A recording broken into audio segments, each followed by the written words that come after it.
Happy Diwali বন্ধুরা, সবাই দিওয়ালি খুব ভালো করে কাটাও, ভালো থেকো, সুস্থ থেকো।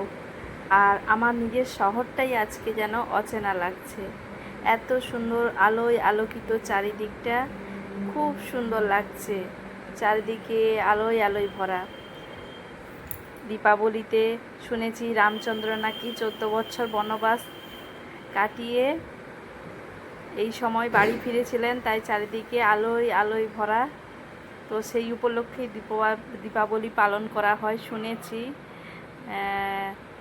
আর দেখেছো কত সুন্দর লাগছে, সাথে এই যে বাজি ফাটানো, চরকি তুপড়ি, মজা অনুষ্ঠান। সবাই সাবধানে এগুলো করো। আসলে এই সময় মানে খুশিও আছে, তার মাঝে একটা দুঃখও আছে আমার। দুঃখটা কি, সেটা হচ্ছে আমার বাবা এই দীপাবলির পরের দিন মারা গিয়েছিল। তার জন্য যতই আনন্দ করি মনের মধ্যে একটা কষ্ট ঠিক থেকেই যায়।